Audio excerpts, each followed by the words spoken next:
Esports, they have the first pick, and the ban's pretty much the same. The 1-1 again getting banned, but the Lapu Lapu, I think, is going to be an important hero for both these teams. What do you think, Debbie? I think it's gonna be very important because Lapu Lapu, I think it's the vitality of the team. Okay, I would say because it's just the inner, it gives out the energy for the team most of the time, give out a lot of damage as well, and be the zoning potential. So yeah, this is a very important hero.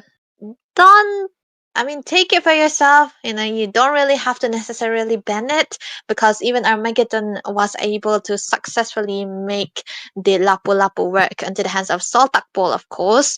But yeah, onto the final deciding match right now, IGN are on the second pick. So of course they have to ban away the Kadita. You do not really want to give the Kadita away because of the kill pressure that she have, and the ways of survivability. A lot of them, so it's a very crucial. You take this away, of course, you have to take away the one of the most important hero as well, the Uranus. But one thing that's for sure is that Armageddon, they do not really love to play the 1-1 or play against 1-1. So when you do not have that hero in your kit, you just want to ban it away. So this is what they have been continually doing because around the crater, this guy is also very, very well mannered onto this 1-1 as well.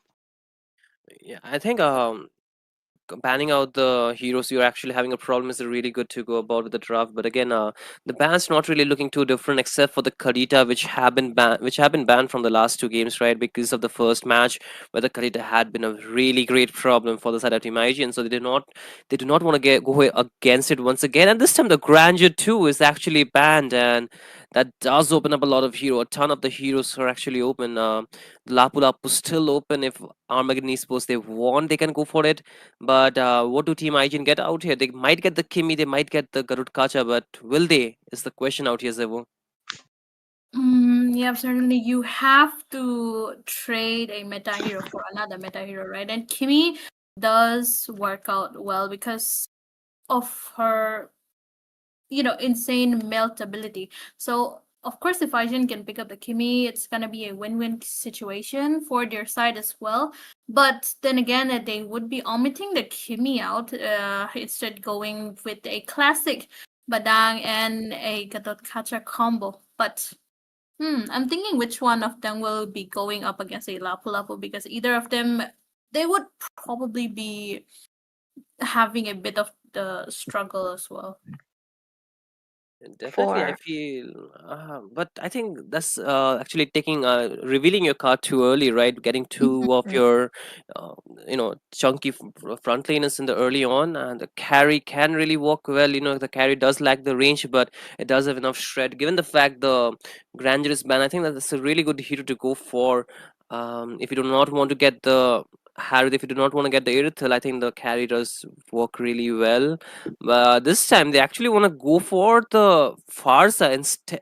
Despite there being a Garud Kacha, is that a good move here, Debbie? I think it's fine. I think it's really, really fine to go for the first round even when there is a Gatut Gacha. But the main problem is that the Hayabusa is still open. So IGN, oh wait, even the Fanny is there. Oh wait, it's gonna be a perfect Fanny game, man, because there's no crowd control that can be heavy for the Fanny. But into the previous game also, Respect did ignore out the Fanny and played the Joy. It wasn't the best Joy he had played because of the nerfs, of course. But this time around, he can go for the Fanny as well. But we'll never know. This guy, he does pull out a lot of different stuff. Even though we know him to be an assassin main, he pull out those boxes most of the time. But it's already banned right now.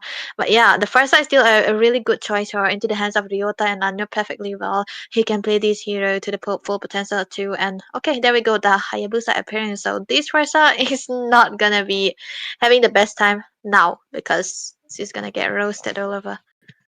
Mm-hmm. Roasted, or just grilled, or maybe Yeah.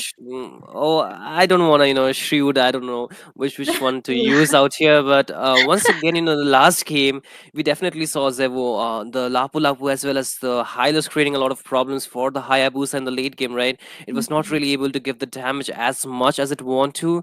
Do you think the same would be again repeated? Yes, I do get the idea from IGN that they want to deny the pick from Zozi, not Zozi, actually Zozi, yeah, Yep. to not give him the Hayabusa, right? But will he be able to perform on this hero despite those two picks? What do you think? Like, is it a good choice out here?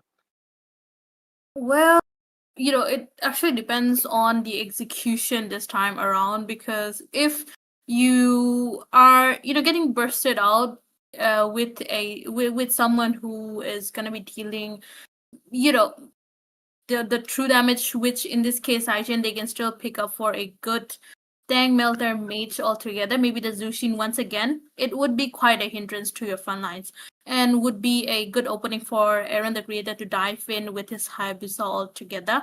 But still, overall, if nothing goes really wrong for the side of Team Armageddon, then they could be giving Aaron the Creator the problem that they themselves faced in the last match. But right now, Moskov in the hands of respect this time. We do not see a Moskov in the hands of respect, but when he does pick it up right, he do play it out well. Sorry, not respect, Aaron the Creator, but Oh, yes, okay. overall. But oh, Oh, Bruno, mm-hmm, it's mm-hmm. gonna be the Olympics all over again.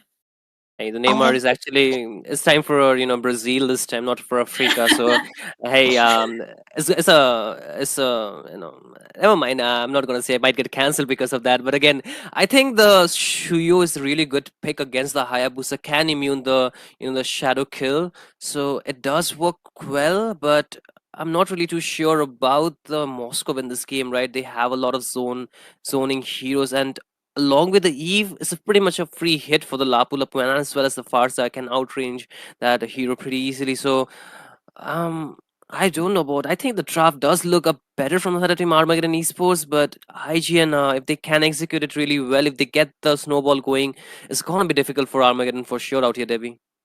I think the Eve pick here is not really the best here because he does get outraged a lot by the 5 star, so I don't think that has to be their main factor. But the thing is, they do really want to give out a space box, a fighting box for the into the hands of the Moskov here or the Aranda creator, of course. So there's not a lot of diving heroes that can try to get into the backline as well. So Suya is the diving heroes, but it's not as good as the Hayabusa is supposed to be. So that has to be it. But one thing's for sure is that the Hylos is not really going to be having a good time. But I'm still a little bit skeptical about the Eve pick here. Of course, it's still good against those tanky members, but Lapu-Lapu is there to dive in into the backlines onto him. Yeah, and take the game away, guys. It's already the third match, the match point for sure. Yep, certainly match point, which means both the teams, they are gonna be giving their best of the best in this final match of this match one of today. But Debbie, I the Yves pick. I don't know about the Yves pick, but oh, That's respect why. very low. Well, still though, Farsa might be in danger as Badang approaches her from the behind as well. But the first one to fall is Fame on that high loss. Overall, the Yves pick, right? It's a bit unconventional, but Mhm. knowing IGN, I don't know, it might just work. It might just work because they do really well. Eve does have a lot of clearing potential. Against the Farsa, I'm not sure. She does not have the best mobility that's required, but she does have the required movement speed. But then again, taking down Fame into the early game, it's just definitely going to be a good start because even when you are the high loss, when you are a very tanky hero, a very sustainable hero, when you get taken down to the first phase, into the first minute of the game, that's not the best case scenario. So you have to leave down quite a little bit longer to try to get to safety, to try to take away the aggressions that he have because against the EF you're gonna be slowed down, poked down most of the time, and when he gets all those items, it's gonna be necessary that he have to be very mindful of what plays that he made. But right now the pressure is up and the turtle already spawning out onto the top lane. Both of the jungles, they are very ready. Yep, very ready with the EXP laners as well. Respect going for the OE Shadow kill with the burst pops out the real world Ooh, manipulation as well. wow. Josie takes the turtle instead with the No. Suyo. Of course, it's easy to take that turtle, but oh, still a 2-0. A lot of kills and objectives secured up by the side of Armageddon going for Oh, Yi, but no, the SOD does hit and Zozi, his life just came to an end before he could get more kills. But yeah, overall, IGN, they did manage to take, oh, whoa, never mind. what? Never Never mind, mind. never mind. The Lapu Lapu, just too aggressive. Too aggressive it is, but the bot lane still Dozen might be in trouble. Yep, certainly another in trouble, right? A lot of brawls happening here and there, but Ito takes him Yeah. out once again. Both the teams, they are aggressive, but the difference in the early game capacity for both the teams are showing, right? Yeah. And they love to go for the scaling, and I would say that the Bruno scale is much better than the Moscow, so Armageddon can try to go for the team fights as early as possible. And one thing that's for sure is that Respect has to be mindful of picking out out Ryota most of the times, because if he does not pick out the first it's gonna be really hard for them to go into the team fights most of the time, because the Moscow is gonna be in danger. But stun though, Yep, stun definitely there with the feathered airstrike coming in, pops out and bursts down Yeef, which is a downside for her, but AOG perfectly onto the back. oh, Golden gets melted out in the hands of Josie with a Nogi Shadow Kill. Respect going away, has to lose 2 members of their side. Once again with Ito cutting out the lane, Aaron the Creator might be in danger as 4 of them approaches him all what? together, but gets away with the blink. A breather moment for Aaron the Creator, but Zozi getting chased out. Oh, Sony hits it pretty well, What? but he still gets away. Very slippery. Never mind. Yeef takes the kill onto his hands as well. Feathered airstrike once again to burst him down. Yeef popped out her flicker. Yet again, Zozen in between will be getting away as well. Ooh, quite a lot of gameplay and a lot of slippery heroes from both sides. He did have, it was a close call for Josie to survive that, and I'm surprised he all hold on to the retribution that long also. But yep, there was a still a good trade for the side of Armageddon, because this is a Bruno who got the turtle already level 7, and he's gonna be having all the goals that he required to deal that much of a damage. That Fame though, trying to get something here. Yep, definitely going for Air the Creator once again gets the knockback, but hitting with the balls in, it's quite hard to come by. Ito getting 1 kill in his hands with all of the crit, right, onto the guy with the spear. But once again, feathered airstrike to burst down. Oh, Yi pops out with a flicker earth coming in from our Lapu Lapu all together, which is not looking great for the side of Team IGN. No way to escape the massacre at all. Flickers out Ito with from that AOG altogether, but the wall caught him out there. But oh, he still manages to escape because not enough manpower coming in from the side of Team IGN out there. Respect goes for the burst onto Zozi, but he might just be in the hands of never mind, he gets way off. Oh no. Zozi just predicting his movements takes him out as well. A lot of team fight. It's just a full-on team fight match rather than a calm one. But yes, overall, both the teams are very chaotic. yeah, that's lower fights everywhere. Looking at the first game and the second game, you would have thought that it would be very, very clean. They would be very, very decisive onto the fights as much. But now this game is more about brawling it out. Okay, look at that, another one. Yep, another one. Once again, real world manipulation casted out by Yeef. This time, they just caught up, but 2 major resources wasted out for one person, Soltak Paul. Very sadly lying there, but still, it was something that was necessary for Team IGN to do it. Still, Turtle in hands of Team Armageddon once again. Going for the blue buff for Hayabusa though. He might be just getting denied, but Mirio not able to defend his tier 2 turret as well. These little brothers are, I mean, the brothers combination is really working out, I would say, because when one doesn't have the damage, the other one goes for the damage as well. So the Suyo and the Bruno, I mean. So this is a very, very good one. They have the ceiling combination too.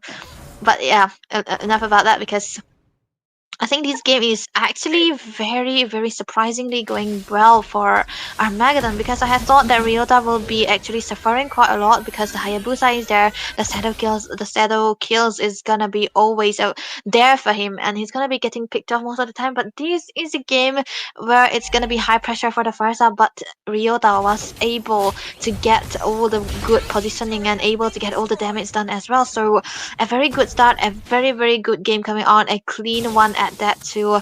This is a very good lead that Armageddon has already built up because Ito still 2 kills onto the board and he's got a lot of level 10 already. Meanwhile, for Eren the Creator, he's still stuck in the level 9. But we cannot forget this is a Moskov who scales a lot into the late game. But look at that though.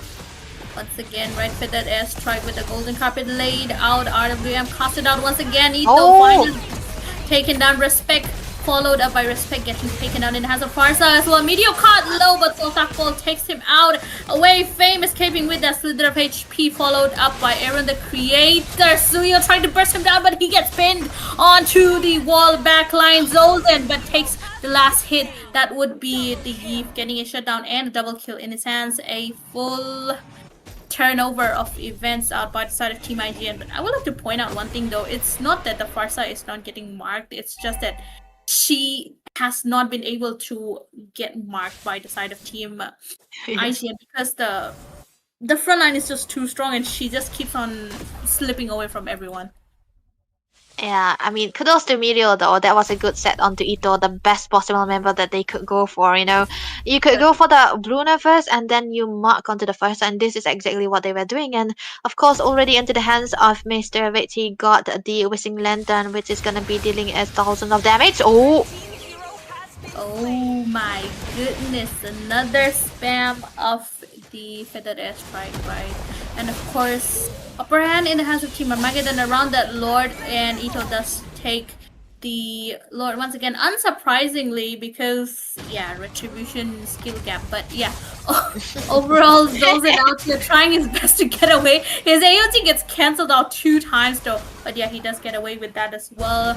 He having his support, but Eren the Creator not letting the Lord come down onto their side at all. He does not have his SOD, which is gonna be hard for him to teleport throughout the whole map, but still. Map control in the hands of Team Armageddon once again. A team fight onto the top lane. Hayabusa bursting out Lapu-Lapu, but won't be enough because Soltakpol is quite tanky given that he's a Lapu-Lapu altogether. A lot of sustain comes in with the Feathered Airstrike about to burst down Respect, but he just gets away without outside the range actually, and still with no one to dive in, it would be hard for them to go for the whole push, but still with the turret out it should be easier for them. Overall, IGN is trying to go for another engage onto Ryota. This time shuts him out. AOG perfectly set it out by 2 people, and a Revitalize popped out as well. Fame just giving his golden carpet before he gets away. Zozen gets taken out in the hands of Ito, followed up by maybe another person from IGN, but they still decide to lay low because they need their team. And SOD missing out by Eren the Creator. Yeah, that was a big move. Oh! Still, Respect going for more, but does not have enough damage to burst down a Lapu-Lapu, right? Wrong. Yeah, wrong I mean, target. I thought it was actually onto Ito that he had the shadow kill, and Ito flicker right in front of the Lapu-Lapu onto Soltakpol so that he will be able to share the shadow kill, and that was a good move. Imagine if he does not have the flicker, it would have been so bad for Armageddon. They do not want to lose out any more members here, but like you mentioned, there's not a big dive coming out from Armageddon, so as long as IGN can hold, it could be actually good, but the first side is gonna be a definite threat for them. Look at that. Certainly a big trade for them, but once again, the Feathered Airstrike to get them out. Respect gets taken down in the hands of Ito with the balls hitting too hard, followed up by Mirio as well. And Zozen escaping, but no, the guy with the balls, just too much balls made of steel. But yeah, overall, Eren has to go back once again to defend his base, and his inhibitor hopefully will be able to, but Armageddon, they are looking to end the game as of now. Debbie, I can hear all your giggles, but right now, Feather Airstrike getting used now to get away. Armageddon finally takes the victory without the Lord. without the Lord. It is, one thing I've learned from this kind of tournaments is that even if you have one lane open and there are a lot of clearance potential coming out to the opponent, and if you have two, I mean, not two, five players onto your side alive, then you are able to get those wins. And this is exactly what our Megaton are doing. A lot of farms onto the hands of the Bruno, and a lot of zoning coming out from Ryota as well. I would like to give Ryota the MVP again because this guy is so good on the bursty mages that he played, because the Kimi wasn't it for him, but the Farsa and the Kadita really, really worked well. So, what do you think, Sindhu? Yeah, I mean, we did talk about in the drafts, right? How the draft from the side of Team IGN was a bit shaky. Like some of the picks, like I don't know if it worked really well, but then again, Armageddon did have the better draft in this game, and the execution, a chef's kiss for sure. They cooked for sure out here. Your favorite thing to do, Debbie. They cooked out here in this game. So once again, I would say, like you mentioned, the farm onto Ito was definitely a very crucial factor, but the heroes onto the hands of Ryota is definitely making the games different. The games he could not perform, they did suffer a little bit. They could not get the map control as much as they want. This time onto a hero like the Farsa, I think the range as well as the mobility definitely made things very Mhm. different. And even the EXP lane, right? We saw Miria could not actually get so much things done. The early two picks, that was the Garud Kacha as well as the Badang, was a bit too early together, I would say. Yes, those two heroes are really strong, but combined, it was a lot of clues given to the side of team Armageddon Esports, who all the side of Team IGN they're going for. They want to lock in, they want to go for the set kind of heroes. So they got heroes which can really get out of the harm's way pretty easily. And this time, actually, the MVP, we don't get to see them getting the much of the spotlight, but this time it's gonna be actually Fame getting the MVP onto Oh, the high low. So well deserved, I would say. A bit different things to see, but quite well deserved for sure.